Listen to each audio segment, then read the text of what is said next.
Empires fall in silence, not in battle. When the gun stopped, one man began to heal what war had broken. His name was Rashid Bey. Episode 16.8 Rashid Bey of Diyarbakir, the Silent Architect.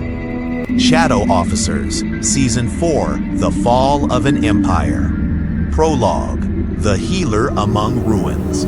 Aleppo, 1917. The hot desert wind blows through the ruins. Amid dust and distant thunder, a white tent trembles like a flickering lantern.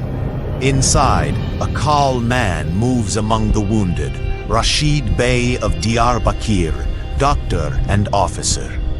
In his hands there is no sword, no command, only blood-stained bandages and a notebook filled with thoughts of sorrow and faith.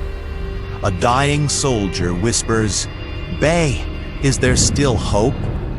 Rashid answers softly, "As long as you can feel pain, you are still alive. Pain is the last sign of humanity." That night, he writes in his notebook, "Amid the ashes of an empire, my faith no longer lies in prayer, it lies in healing." Scene 1, The Anatomy of War. Mesopotamian Front, 1918.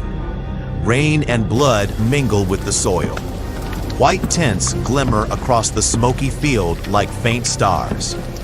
Rashid Bey walks among the groans and says, "There are no enemies here, only men who realized too late."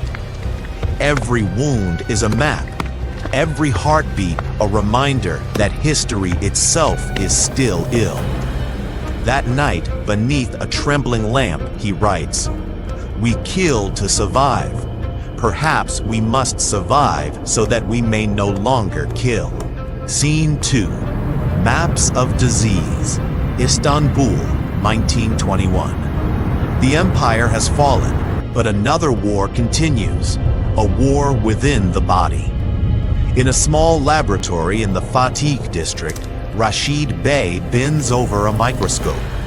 On the wall behind him hangs a map of Anatolia, marked with red circles, centers of cholera and fever outbreaks. An old comrade enters, sighing. "The empire is gone, Rashid. Are you still trying to save it?" He smiles faintly. "No, I am not saving an empire. I am rebuilding humanity."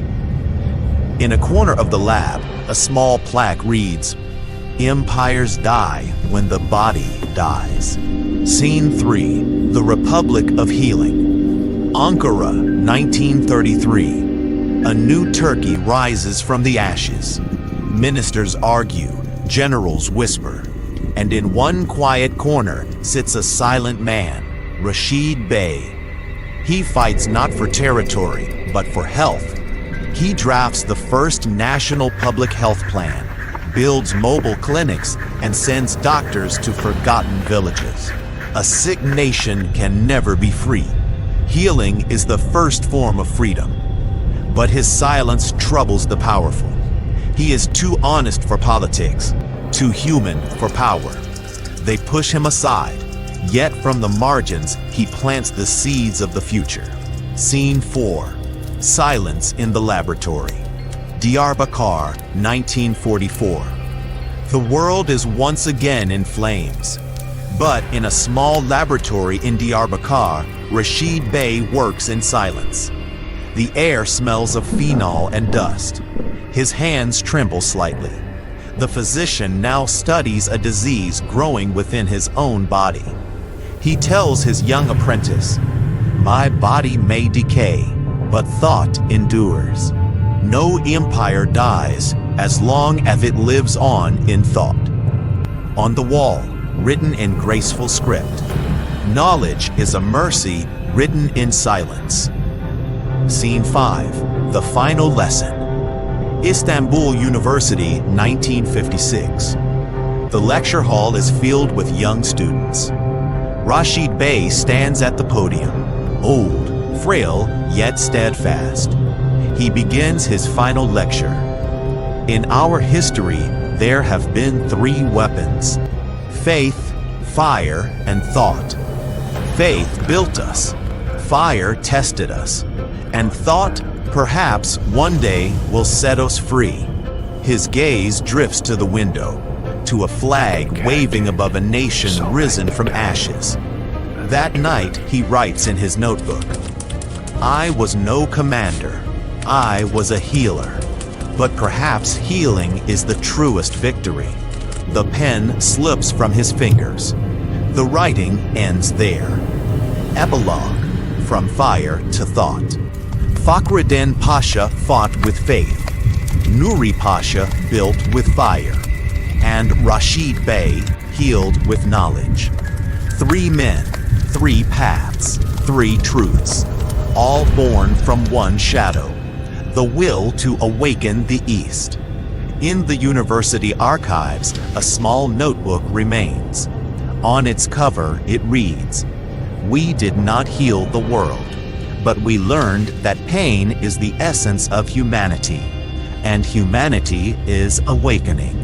Episode 16.9, Fevzi Chakmak, The Discipline of Silence. When faith turned to fire, and fire to thought, from them arose discipline. Fevzi Chakmak, believer in order, a soldier standing between obedience and destiny. The others sought glory, he sought balance. In him, silence became law, and duty became devotion.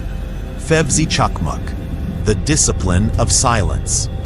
From command to conscience, from duty to destiny. Please subscribe to the channel, activate the bell icon, and stay with us. For the shadows are still in motion, this time in a calm and silent order.